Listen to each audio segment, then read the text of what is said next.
The topic proposed for this week was relativism. But before I start with it, two of the sisters had two comments. Assalamu alaikum Mazen. Kif sahatkum? Alhamdulillah. Kif Abu Mazen? Alhamdulillah. Two of the sisters had made two comments which I want further clarification from them. Number one is from Sister Zahra with the YouTube clips from Jonathan Sacks, the rabbi, and second one from Sister Maryam. You made a comment regarding what Professor Nasr said. So let's start with Sister Zahra first. Why did you think that although I responded back just making some point references, I don't know whether it was to you or... You responded to me, but I didn't... Yeah, so why was Jonathan Sacks's opinion, Assalamu alaikum wa rahmatullah, sister, in your view, was critical for the topics that we have, the theme? Jonathan Sacks, he was saying that we need to read the Torah, the Bible, and the Quran in like a different way, and the stories he gave were really interesting. Like I've never really looked at them from that point of view. And then he said that the Jews went through a revolution, a Jewish revolution. Christians went through a Christian revolution with the Protestants and Catholics. And now that it's the Muslims' turn to go through that revolution, kind of like repeat history. So I thought that directly correlated with our conversation that we had a few weeks ago regarding the Imam rising and stuff like that, and the things that we need to do in order to make the process go quicker. See, I know Jonathan Sacks. During the period that I was in England, I worked with him, yes. With him and Archbishop of Canterbury. So to establish some kind of dialogue between various Islamic centers. So I'm aware where he comes from as far as his theological background. The debate regarding the conflict, there was a number of issues that one has to contest with the way he presented the idea. With regard to interfaith dialogue, the notion that the conflict between, say, Jews and Muslims primarily is centered on biblical narratives. Because Sarah kicked Hajar out, then that sets the perpetual conflict between two cousins for eternity. It's problematic. First of all, because exactly for the thing that he said. Our narrative does not talk about conflict between Sarah and Hajar. As far as I recollect, the narrative within various surahs in the Holy Quran clearly centers on the divine instruction rather than inter-rivalry within the family. So for him to use the Old Testaments, or the Torah as he said it, the Old Testaments as a center for argument, could be contested. It becomes contrary. If there are equal values to the other side of the story, then you cannot use, if you listen to the beginning of his presentation, Hezbollah was considered to be, as he said it, a terrorist organization. And Iranian president is considered to be a terrorist individual, and etc., etc. So he clearly rests on the biblical narrative that exists in the Torah. This contradicts the notion of relativism, that there is no absolute truth. And this is one of the critique that we have to those who propose relativism as a fundamental principle. Say, if everything is relative, what about this claim itself? Is this relative or is it absolute? If it is absolute, then that contradicts that notion that everything is relative. And this is an old argument that Stoic argument with Plato goes back actually to 400 and around about 400 before current era, where Plato came with this famous criticism of what later on was considered to be relativistic idea. So that's number one. And number two, the notion that Christians had their own Reformation, if he means by revolution, Reformation. And Jews have their own Reformation, then it is time for the Muslims to have their own Reformation is colonial. In a sense that somebody else decides for the Muslims that they have to have Reformation simply because the Christian or the Jews had their own Reformation. So somebody else... I understand what you're saying, but he wasn't very thorough, obviously. I know. It's about the Muslim community, but we as Muslims know what's going on. So if we just take kind of that part, that's exactly what we're trying to do. That's what I was getting to it next, that if he means by Reformation when he talks about it, it's, I believe, in the same manner that the Jews, nobody told them to go through the Reformation themselves, and Christians, they felt the need themselves to go through it. I believe Muslims have to do it, and they have already done it on a number of occasions. So Reformation is not new. Shia, in a sense, is a reform minority within what we call the Orthodox majority. Shias themselves have gone through various Reformation with various ideas. Yeah. So that's and if he means revolution, then I really need to find out exactly what he means by revolution. A theological revolution, not quite sure. To give up fundamental principles for the sake of becoming organizing a kumbaya group that we sit and have some kind of a common ground together, I'm not quite sure. Us as Muslims, that's exactly what we need to do. That I'm with you. Contemporary, you see, these two ideas exist side by side.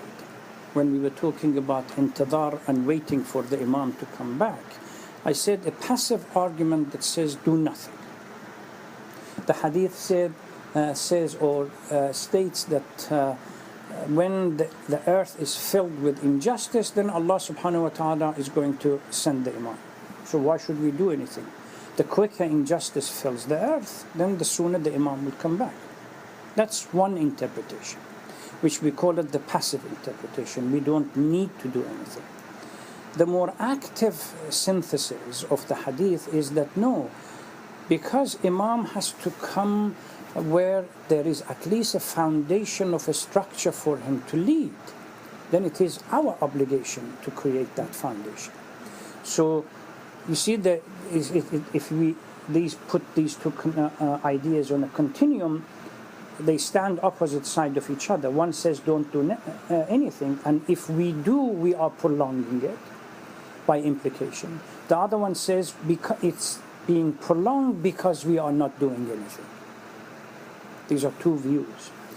With regard to the contemporary, what we call theological structure, I'm with you.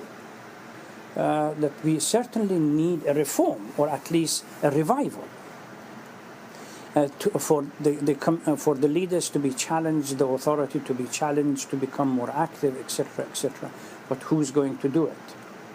We really need to create and construct that basic nucleus that would shoulder the responsibility and stand in solidarity with other groups. I don't believe instructions from people like Jonathan Sachs or Archbishop of Canterbury or anybody else who's going to be helpful here. For, I suppose, to create an environment in which we sit around the table and we debate and clarify various things is useful to encourage people to read the other side of the story. And every story has 2 or 3 different dimensions to it.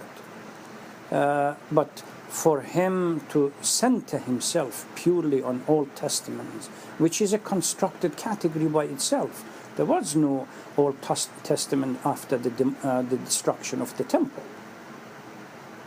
The second exodus into Iraq, the Babylonian exodus, left the Jews in a conundrum. They had no temple and no scripture. the tablet has been destroyed, the temple has been demolished. Who are we? The Babylonian Exodus created what we call the foundation or the beginning, the nucleus of what today we call it the Torah. It was brought together. If you look at biblical studies, there are 4 sources for the Old Testament: the G source, the A source, the E source, and the P source. So when we put all these, which means different sources were put together, different types of stories were put together to create this. Go back to the Genesis, the story of Abraham.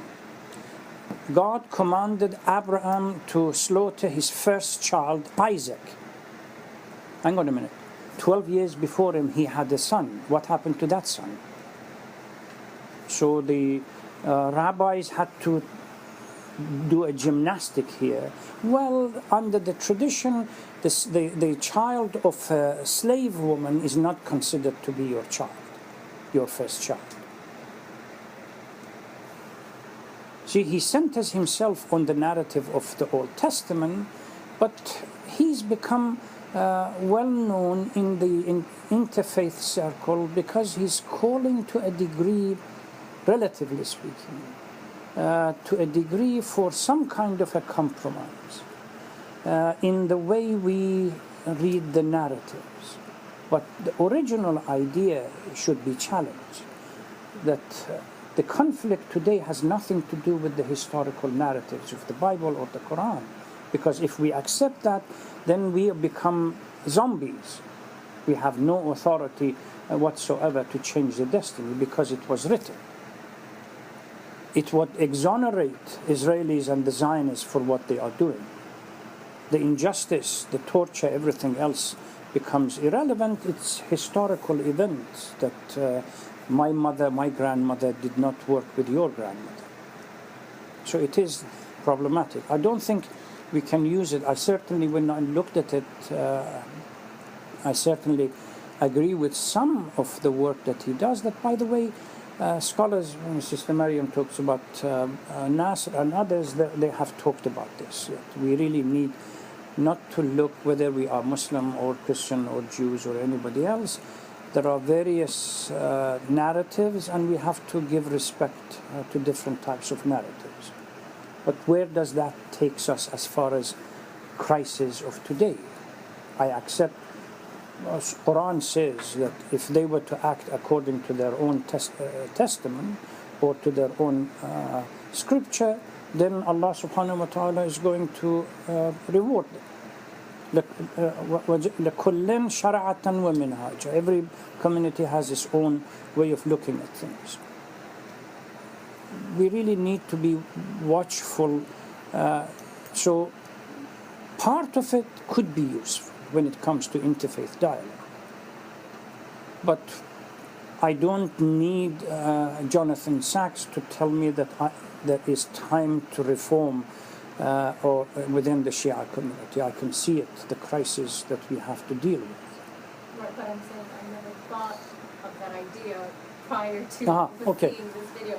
But the interesting thing about that video is I never looked at the narratives when he was describing them. Like, I've never looked at them in that manner. So obviously minor details are completely different, and I don't agree with him when he spoke about the political views about Iran, Hezbollah, and stuff. Obviously, but I completely disagree with that part. In minor details, however, he has a point. I know that his interfaith dialogue, do you necessarily agree with the stuff he's doing with the interfaith dialogue? Well, we have to do, but as long as we do it for a clear purpose. What's the goal? The goal is to come together. I did it for many years, whether it was in England or whether in the United States. But whether the goal is simply to come together and have coffee and cookies once a month and pat each other in the back, or whether the goal is to stand up for justice. Right, going back to the whole justice thing, with interfaith dialogue, I don't necessarily agree with his work because it's not all that great. But I do agree with our Shia community, like while he was talking, I was thinking about our sects, the various sects we have in Islam. He won't know what's really going on because he's not Muslim, but we do, and it made all the sense in the world to me, because look at Iraq itself. Najafis are completely against Karbala. Karbalais are completely against people from Baghdad, and this is causing an issue within the Shia community. So he did say they want to reform, and we're like the Orthodox reform or whatever, but they need to go through many other reforms. Yes, so sociological reforms, political reforms, anthropological reforms. And mainly cultural. Like, they still haven't separated the two. Even with Jonathan Sachs, or whatever, he never made that distinction between culture and religion either. Well, he comes from a more Western orientation that religion is part of a culture. I mean, you cannot argue for relativism if religion becomes independent of culture. Multiplicity of culture requires multiplicity of faith. A faith is part of a culture. This is why the struggle in the academia to create a center for religious studies, independent in social science, independent of cultural studies. The fact that religion can play a role in, say, politics or international relations or formation of society. No, it's part of the culture. And this, to a degree, part of the culture. So they consider it to be a cultural studies. Ethics is part of a culture. Relativism in ethics and morality becomes cultural issue. Because there are too many cultures, too many way of lives, then ethic rests itself on value system that exists in various cultures. So that's what we talk. But definitely, I agree that there is a huge need for reform.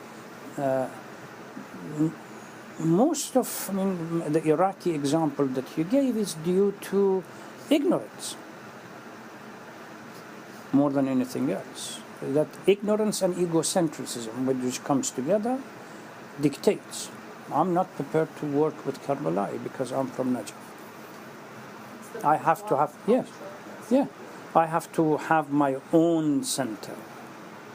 And the problem is that once you allow this to take place, and defragmentation that takes place eventually leads us to a point where we don't have the power to be able to do anything because we are fragmented.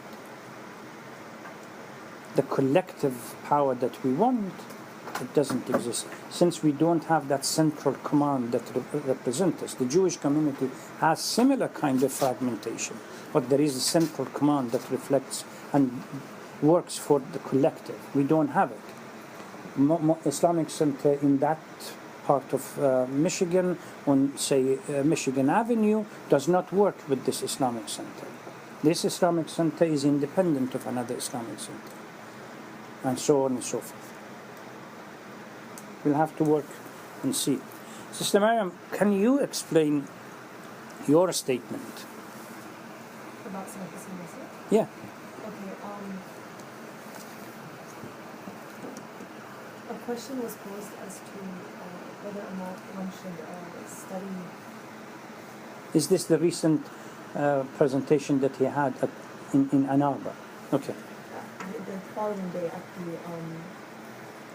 the luncheon and okay. A question was posed, which was, should a lot of the tawhidi or spiritual aspects of Islam be promoted publicly? And his response was, as I quoted him in the email, that you need to see the mountain at its peak before you can get into the nitty-gritty. And did he explain what he meant? From what I gathered from his overall view of Islamic studies, is that one should understand it, and and forgive me, I don't know how to pronounce it very well, it's a bit of a tongue twister. Islam should be studied phenomenologically, to be taught through that perspective, and to understand it through that type of the ontology of Islam. You're promoting the mountain at its peak, and which is what you can see that a lot in Sayyid Hussein Nasr's writing, especially when he talks about environmentalism. It's not detached from the essence of God and Islamic spirituality. If anything, that poses as a motivator behind a person's role in society. So that's basically. Yeah, how did you link it with the youth crisis? I think for me it comes from personally having conversations with certain members of my family who have different views. And one thing I noticed was when they viewed Islam, it was the nitty-gritty of the mountain, so to speak. It was very difficult for them to come to terms with it. But when things were explained in a perspective that Sayyid Nasr tries to promote, it resonated deeply with them. So and as well as the relativism point is, I noticed that from members who are, they find it very difficult to understand Islam because of the differences that they see around them and how you can basically function morally or ethically, so to speak, without religious aspect. I'm sorry if that was very choppy. I wasn't expecting to say. No, it's just the youth crisis is an issue, I think, that concerns all of us. Yeah, absolutely. But may I add one thing? Go ahead. But your response and the way you divided it into 3 different categories, I think it's not just more practical, but I think it made more sense. Because I think I was conflating all those 3 things into one abstract thought. So yeah, one of the fundamental problems that we have with the youth in dealing with the challenge, he gave a lecture many years ago in England, in which the issue was how do we prepare, and I believe he has a book about 150 pages under the title of something about the youth and the current of a contemporary, not theological, philosophical crisis, something. If you look at Amazon in list of his book, there is one book that says the youth. The youth is part of the title. And at the beginning of that book, which is the introduction to his speech, which was the beginning of his speech, so he points out the crisis that we have with the youth is that the youth are not prepared to deal with the challenges that exist around them. They are not given sufficient information or adequate philosophical foundation for it. And when they go to university, their own understanding, for the reason that you said, their own understanding of their own faith is weak. They have no understanding of the other theological, philosophical, or historical development around them. By force of accident, they live in a multicultural, multifaceted society. And they go suddenly to an institution ill-prepared and are hit by this running train of narratives that they have not heard anything about it, they have not prepared anything themselves for it, and overwhelmed. They don't need to prove that Islam is wrong for the youth to wander off the path. They only need to create enough doubt in the mind of the youth that the perception that they used to think as fundamental in their faith is shaky. That's all they need to do. Particularly when they start with language of Kant and philosophical narratives and totally post-enlightenment, that mystery of the world is no longer, God is nowhere to be seen, and what we call ontological basis for ethics and morality to be removed, because this notion that some fundamental reality exists that gives every action somehow its characteristics, inherent characteristics of good and evil. No. We move into totally different areas that make sense to them. We have failed to make sense of Islam for the youth. And the reality is they are ill prepared. How many times in the short period that I've been here, I've had emails from the younger brothers in particular that I go to such a to high school, and this is what my teacher says. How should I respond? Is it true? Sister, I can't hear you with this. Who was the author? Hussein Nasser. Hussein Nasser. I don't know. If you go to, I mean, if you have access to internet and just go to, just go to put Amazon, put Sayyid S.H. Nasser, and then his page will come up.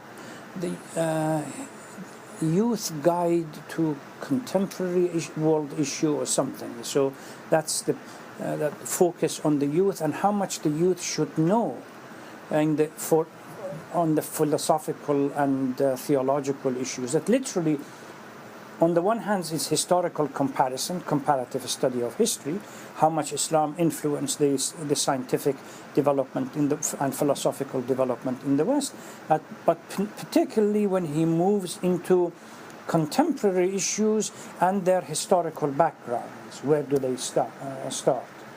So this is critical for the youth. So what you said as in your family or anywhere else, that's the fundamental crisis. If we are not prepared, our children go to school and they have not heard anything about, say, Western philosophy. Eastern philosophy, they haven't heard anything about it, let alone Western philosophy. And then they take philosophical. One of the brothers that used to come, what was his name? He studied philosophy at University of Michigan, Dearborn, and initially he used to turn up. The brother with the red hair. Ali Najaf? I think it was Ali Najaf. Yes, Ali Najaf. How many questions he had? I mean, this is what my teacher says. How can I deal with it? These are the ones that say, for our sake of argument, they have at least done some reading. Now, what chance our brothers and sisters have that they have no reading whatsoever? So this, sister, if it is cold for you, we can turn it off. Go ahead. No, I'm okay. Yeah. So that's with the youth, but understanding the current crisis that we have to deal with. So combine what Sister Zahra said as far as reformation within our faith, both methodological as well as existential. On the one hand, and I mean, let's face it, which of the scholars here that they have a center, established center, is familiar with the Western philosophical movement? None. I remember a few months ago, one of the group of Christians came from in Minnesota or somewhere and happened to be visiting a number of religious centers here because unfortunately this image of the biggest Muslim community attracts. And they had visited the Islamic Center. I don't know whether they came here, but I met them at Majma in one night. And ethics became an issue of debate. Exactly what we are talking about today, relativism. And I sat back waiting to see whether any of the scholars are prepared to move forward. It was embarrassing to try to deflect the discourse to the other issues that had nothing to do with the question, and the person kept insisting coming back to the issue, from the grand scholars to the junior ones. Well, I had to say something, but it was really just hit me. And then if we don't have this capability, how on earth are we prepared to talk to our youth? We keep shoving various religious issues, tahara, najasa, down their throat. But the core is empty. But the core is empty. Yes. Superficial issues attract sensibility until the age of 10, 11, 12. If that doesn't satisfy the core, as soon as they reach the age of 15 and 16 and 17, there is no attraction for the faith. You have thousands of people around wandering the youth in the street. And you are cream de la creme that you get together here. The rest are the temptations. Well, let's go back to what you just said. The scholars here, every lecture, they always somehow talk about Karbala and Najash and what occurred years ago with Ashura and all that stuff. And that's really the base to every one of their lectures. That's what they understand. So that's more, that's what I'm saying, that's more culture than it is the religion. You see, they're straying more and more as the years pass by. They're straying from the core of Islam and focusing on one portion. Actually, sister. It's a reductionist. Go ahead, sister. I also believe that if you look at Kabbalah, I think it's... I can't hear. Is it possible to turn it off? No, just the sound. I can't hear the sister. I can't hear you, sister. Sorry. You're going to turn it off. Sorry. You're going to turn it off. Sorry. I was telling her that Kabbalah, if it is studied correctly, you can infer from it to every question so many answers. To every problem, whether it's ethical or philosophical. I mean, when Imam Hussein says something, when we do have something going on, happening in Karbala, Thank you, sister. if it's taught correctly in the right method, then that's where the teaching stems from. For Islam, that's my belief. That's why I said a reductionist. Yeah. It's a reductionist approach. A multifaceted historical event that you can learn huge amount from it is reduced to what? Just biographical issues and some historical narratives. Added to it some fabrications that you can force people to cry. That's it. The other aspects of a dynamic society that Imam wanted to create, nobody talks about it. So let's start with our own theme. I have put down bits and pieces. The topic had two, I believe, issues, or wanted that to be addressed. One was relativism in itself, and then how this relativism is going to be critical when it is applied to truth. And moral relativism. Ethics or moral philosophy is the branch of philosophy that involves a number of issues, but primarily rests on the concept of right and wrong. The term ethics initially comes from ancient Greeks, ethikos, or ethos, that means culture or habit.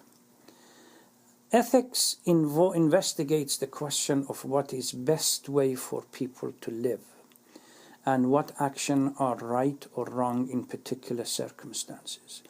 The people who, Greek philosophers that primarily talk about this are Plato and Aristotle.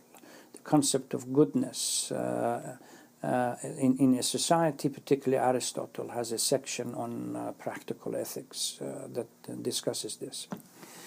Moral relativism is the notion there are no universal moral principles governing all people at all times, but rather the moral truth or beliefs attributed to a particular society are relative to the culture of that society.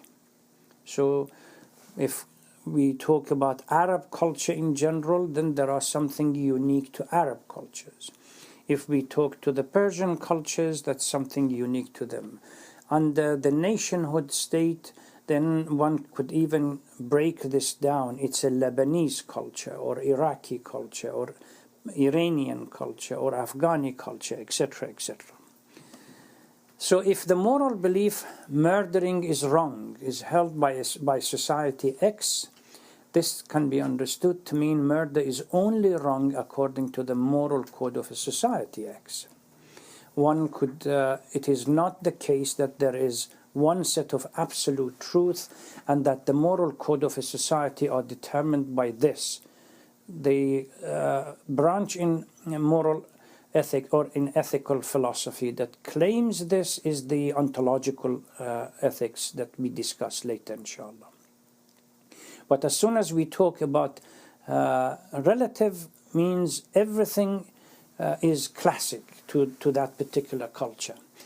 One of the topics that has been talked about regarding this is the free sexual relationship that exists in the youth prior to marriage, outside the institution of marriage.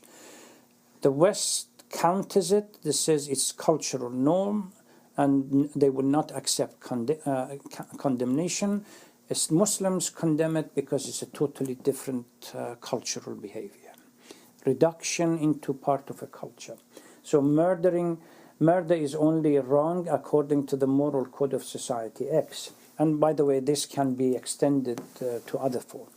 It is not the case that there is one set of absolute truth and the moral code of a society are determined by this.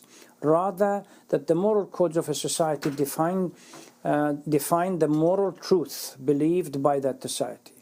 Due to the fact that the morality varies between cultures. Now, due to the fact that cultures vary, the values that define the morality is going to be changed, and as a consequence, moral values and moral principles are going to be changed as well. It must therefore be something that is invented to fit a culture. It is not a discoverable pre-existing concept. So it must follow that the moral code of a society cannot therefore be applied or compared to those of a different society. You simply say, the only thing that you can say, this premarital relationship is condemned in our society. That's all you can say. You cannot say that it is wrong. It is wrong based on your values. It is not wrong based on their values. Not only that, I mean, there are some people who claim that ethics moves with society and cultures. As cultures evolve, values change.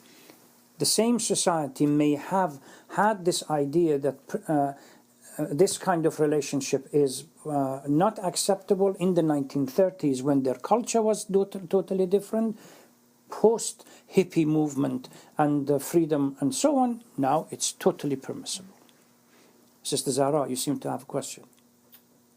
I thought.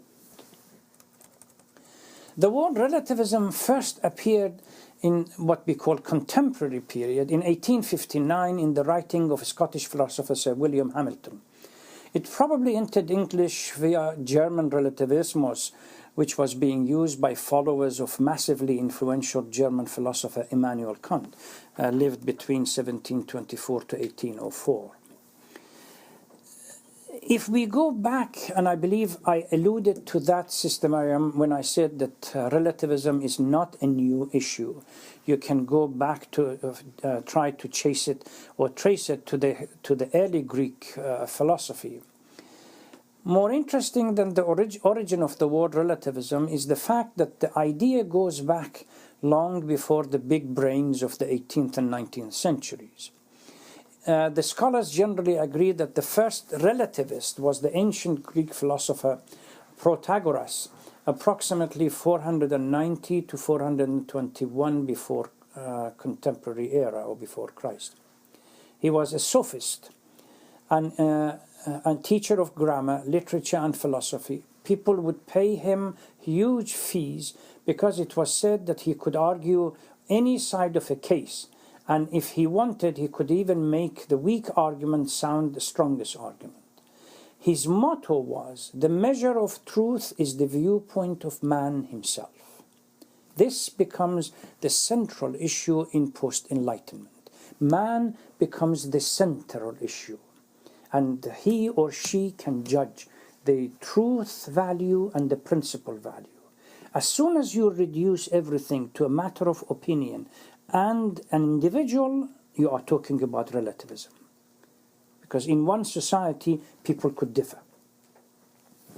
Somewhat ironically, for a man with this this spin doctor reputation, wrote a book. He wrote a book about aletheia, or the truth in Greek. The opening line declared, man is, and by the way, if you look at post-enlightenment, they have copied this particularly, and they used it again and again and again. Man is the measure of all things, of the things which are and they are, and of the things which are not and they are not.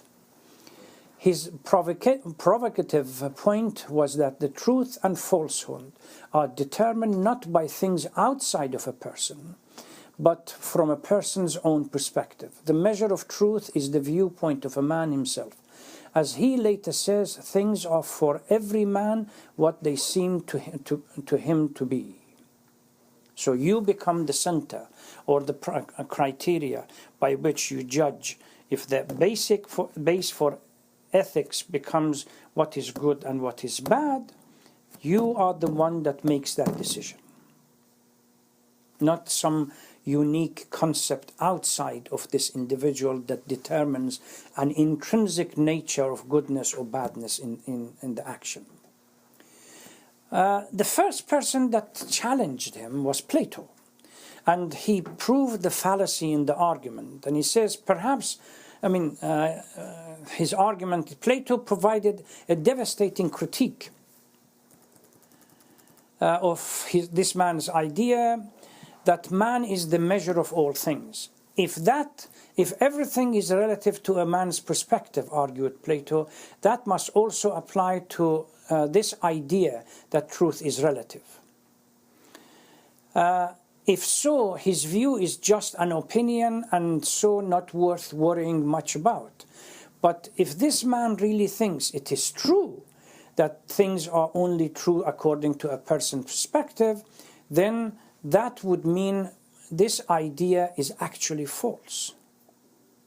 Because if you claim that your idea is true, and at the same time everything else is false, then this idea, as a matter of principle, must be false. Why? Because at least one truth, which he claims to be his idea, would then not be relative. In another word, Plato showed that relativism of a strict kind proposed by Protagoras refuted itself. As soon as you believe it's true, you prove that it isn't. However, that concept really disappeared until we come around late 18th century and beginning of 19th century, where we have Kant coming into the picture with his relativistic approach. Although on the one hand he believes in the existence of a concept of good which is good itself, but the way he spins it, it makes it very difficult for us human beings to be able to discover the truth or discover anything of value. The German philosopher Immanuel Kant, 1724 to 1804, argued that the true nature of reality was beyond our human senses. Those of you who have read akhbaris in our historical kind of development, we see akhbaris coming to this kind of argument, posing this kind of argument, that absolute truth and access to God is impossible for us to do. What we have is simply these akhbars and these ahadith that we should rely on. All we can deal with are the phenomena we see, smell, touch, and so on. The deeper stuff of life, like God and morality, are inaccessible to us via our human senses. Again, we have human centrality, the senses, material, and so on. Kant said Kant wasn't rejecting these deeper things, which he called pneumonia. By the way, he borrows this pneumonia from Aristotle and the concept of goodness in society. He certainly wasn't a relativist, but he believed both in God and in universal moral law. But the effect of his philosophy was that people who didn't believe in God and an absolute moral code started to argue that only things you can see became the basis for what we call the movement in the West. Touch, smell, and so on are the objective real. All other stuff was subjective speculation. It was a very short step from here to the idea which later philosophers proposed, that belief about spirituality, ethics, culture, all were indeterminable. They were therefore simply relative truth, true only within the framework of a social structure that one believes in. That's the beginning of what we call today relativism. How far of relativism do we accept? How far do we reject? Or what concept do we accept? Which word do we reject? Inshallah, we will discuss. But certainly there were a number of there were a number of issues involved. We had philosophy that played a role. Anthropology played a role as well. Late 19th century and beginning of 20th century, major contribution to the wave of relativism was cultural anthropology, the comparative study of human societies.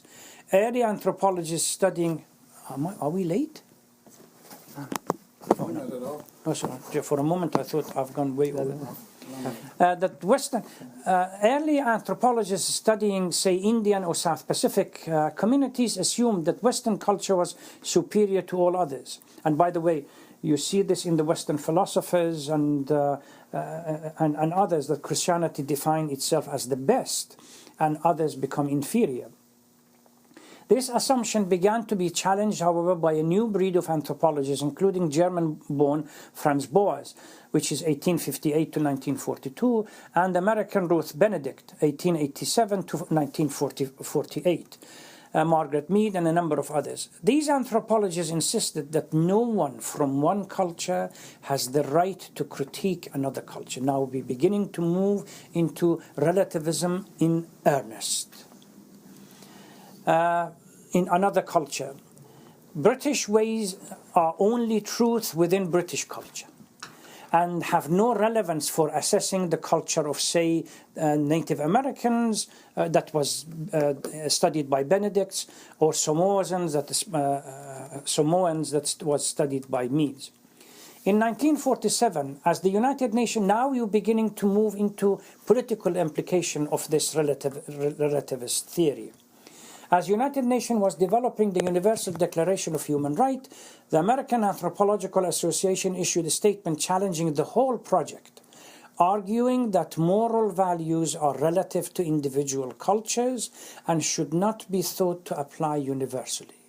So the concept of human right and violation of human right that Western would define it, it's not acceptable. Saudi Arabia used it immediately in launching a critique of this human declaration, that our culture is completely, because they were participating with Pakistan in the whole framing of the human right, and they used it as a critique. That our culture, without referring to relativism, by the way, they simply said that, but the essence and the spirit of relativism, that cultures have different values, were being used by the Saudis not to sign the Universal Declaration and to reject the concept that there is a universal, standard violation of human right.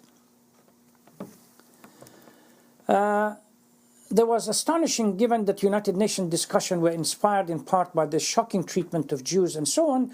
In Europe, there were a number of anthropologists, both in United States, well-known academic centers, that Clifford Geertz, that in Princeton, as well as Richard Schweder, that now teaches, I believe, in Chicago. Geertz died in 2006. Many suspect that the modern psychology played a part in this as well. Then you have to go back to the work of German father of psychology, Freud, Sigmund Freud. Among other things, Freud argued that the entire religious sentiment, that by the way for religious societies, that the ontological approach, that we say religious laws and principles are used to define a character and moral principles that intrinsically are good, he critiqued it. And Freud argued that the entire religious sentiment was the result of our infantile longing for a protective father figure, or a regression to our earlier postnatal feeling of oneness with our mums. So this notion became as another issue here, as for this notion that truth is relative. Freud's views were speculative, and intellectuals of his day cheekily asked whether his views was about religion might not just be the result of his own infantile longing for what happened to him.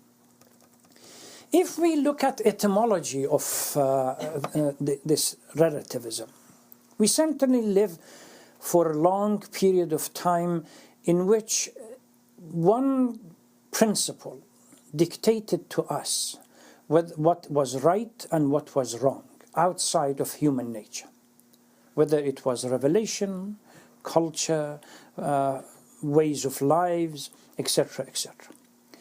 This fell under the ontology or the ontological ethics that claims obligation, duty, goodness determines goodness or rightness from examining acts or the rules of duty that the person doing an act strove to fulfill. God told me so. My ancestors, if you look at the verses in the Holy Quran, Inna wajadna aba'ana. We certainly saw our previous nations, our families, our grandparents, our society doing something. That by itself defines what is good and what is bad. This is in contrast to a later development of what we call consequentialist, where they totally reject this deontological approach that there is something inherently good to act. If we go back to the Old Testament, thou shalt not kill. Correct? The deontological approach says killing is inherently bad because of this command, divine command. Deontological basis on this nature of goodness and badness on what we call narratives of biblical and scriptural. Consequentialists, on the other hand, they deny that there is such a thing as an inherent nature. The consequence of an action defines whether it is right or wrong. Any act that produces maximum good for the society, for the person himself or herself or the society, becomes good, irrespective of whether there is such a command that it is bad. Killing becomes good if it has benefit. The first person that used this and changed it and brought it into the context of what we call theological studies in Christianity was Augustine and his development of the just war theory. If you look at before the development of this idea, killing individual persons were totally abhorrent, part of the biblical law. What became dominant after the just war theory was no, you can kill if it benefits the Christian society. And by the way, he used the law to kill other Christians, the Desert Fathers, that he could not argue and convince them on theological basis. Brought in the Roman army to destroy them under the concept of the just war theory. That was in Augustine. Those of you who are aware and were at least dealing with the narrative of occupation of Iraq, Afghanistan and others, a dominant theme that dictated the justification of occupation and everything else that happened in Iraq and Afghanistan was the just war theory. That we don't have such a thing as occupation or invasion being intrinsically bad. It becomes bad if it doesn't produce the benefit. Who defines the benefit? We do. So you become the judge, the jury, and the executioner. As Augustine and others did. For Augustine, what was the benefit was for the church and the Christian community. These people, the political analyst, how many of you have heard the end justifies the means in the political theory? This comes from consequentialist. That literally, although the Greek had some contribution to it, but Machiavelli is well known for developing this idea to a degree, and it became later on during the Second World War, First World War, and later on today. The just war theory and consequentialists and utilitarians became the dominant foundation or class of what we call moral philosophy. So if deontology rests on the notion that there is intrinsic truth in certain deeds and some unique reality outside of man is the one that defines it, consequentialist goes back to that notion that I said, man becomes the central issue that he or she defines. Consequentialism refers to a moral theory that holds that consequence of a particular action form the basis for any valid moral judgment about that action, or create a structure for judgment, the rule consequentialist. Thus, from a consequentialist standpoint, a morally right action is one that produces good outcome or consequence. In politics, this is often expressed as the end justifies the means. The defining feature of consequentialist moral theories is the weight given to the consequences in evaluating the rightness and wrongness of an action. Lying is not allowed. If you look at the ontological base that says there is a rule, a revelation, the scripture that clearly defines that thou shalt not kill, thou shalt not lie, then irrespective of what consequence this has, it is not allowed. For these people say no. Killing and lying is allowed as long as it produces the benefit that we want. In consequentialist theories, the consequences of an action or the rule generally outweighs other consideration.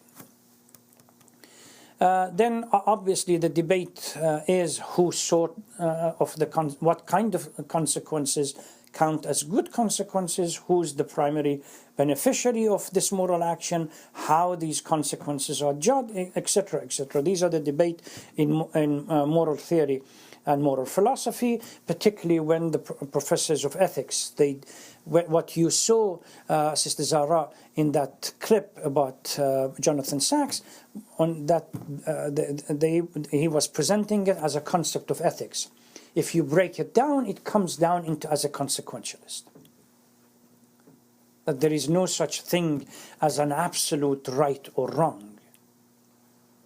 You can change your views based on the consequences that it has.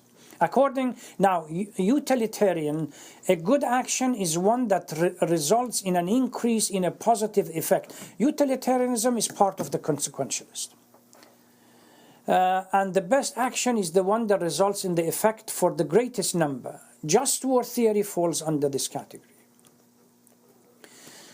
Utilitarianism is an ethical theory that argues that the proper course of action is one that maximizes a positive effect, such as happiness. And now happiness came from Aristotle.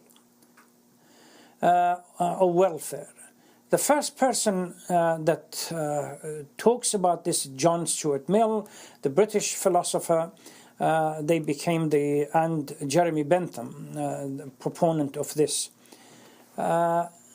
In a fragment on government, Bentham says it is the greatest happiness of the great number that it is the measure of right and wrong. If you are the government of the United States, the benefit of this citizen becomes the primary issue. And the greater benefit that you get for them, by definition, defines whether an action is right or wrong, good or evil. Robbing Iraq, as long as it can secure cheap oil for the benefit of this country, becomes good. irrespective of what happens to the people that are suffering, because it's the benefit and the goodness of the people. The right or wrong describes this as a fundamental axiom. In an introduction to the principle of morals and legislation, he talks of the principle of utility, but later prefers the greatest happiness principle for the people themselves. It's John's. There are a number of others. In contemporary, we have in United States, there are a number of people that talk about this. The lawyer that justified torture, if you remember, in the case of Abu Ghraib and others, appealed to this concept. The others at what's his name, the Jewish philosopher that teaches at Harvard, that stood and supported for yes, what's his name? Dershowitz. He was among those who appealed to this as the principle of benefiting the maximum good for the society. If you torture and you get some information that benefits the society, then it justifies the end. Then we have rule ethics that primarily go to the Chinese and the Confucianists. They say that the rule ethic is the ethical theory based on family rules. It's not just having a unique rules outside. My family do this, and one is obligated to respect the family laws. Unlike virtue ethics, role ethics is not individualistic. Morality is derived from a person's relationship with their community, and this is why within Chinese, this notion of satisfying, even Indians, this notion of satisfying the family and keeping the honor and dignity of the family being so critical, even at one's expense.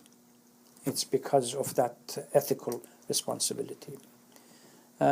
Confucian's ethics is an example of the role ethics. It centers around the concept of filial piety or respect for family members. There is a book that I certainly recommend if you intend to follow this. It's by Alistair McIntyre, I believe, and it's called "Whose Justice? What Rationality?" That looks at this relativism,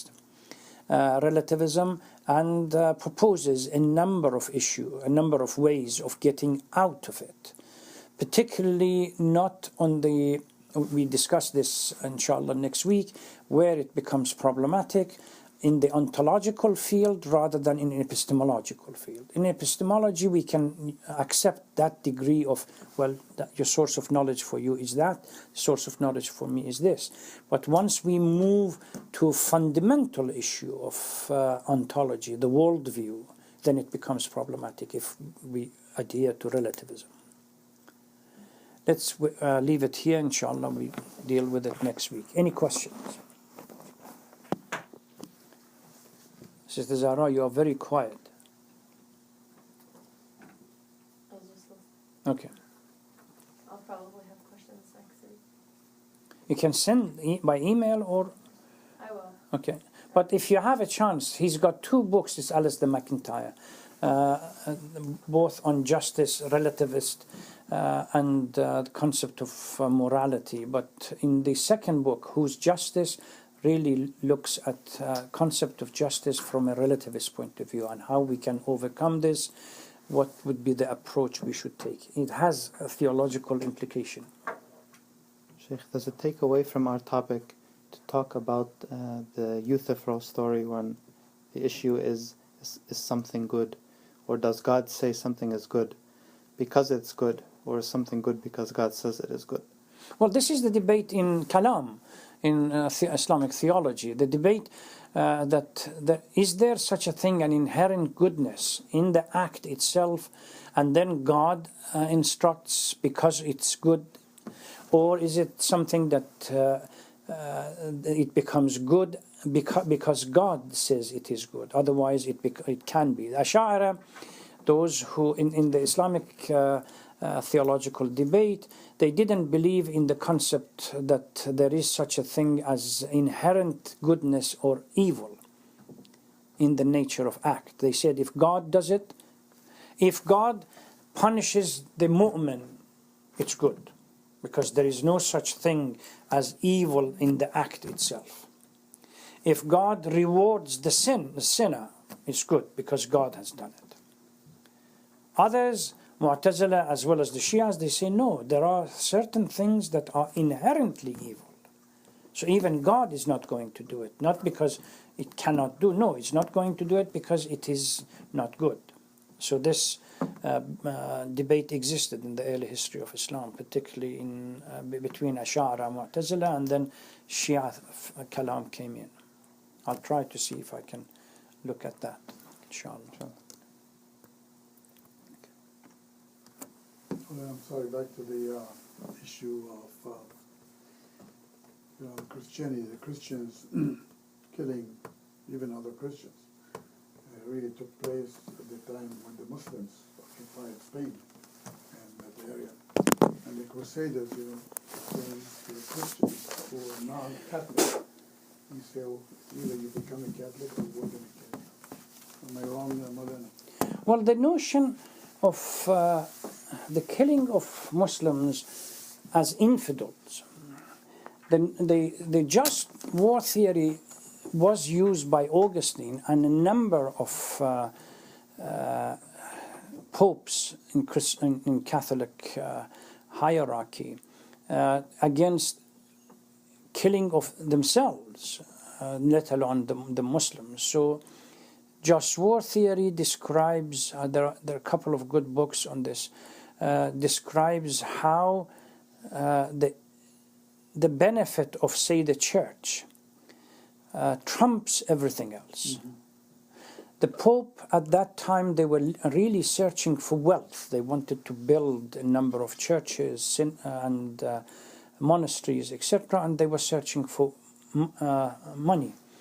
And forgiving of the sin, giving huge impetus to these lords and warriors to go and loot and so on, as long as part of this loot comes to the church, became the way they defined the interest that would justify the deed, the consequentialist kind of issue. The Muslim happened to be simply there that they practice the theory, the weaker point, because you can label them as infidels or antichrist, whatever. Iraq became, in 21st century, Iraq became the testing ground because it was the weakest point. They couldn't test it against North Korea or Iran or somewhere else. The weakest point there was Iraq. After 13, 14 years of embargo, really had nothing to be able to defend itself.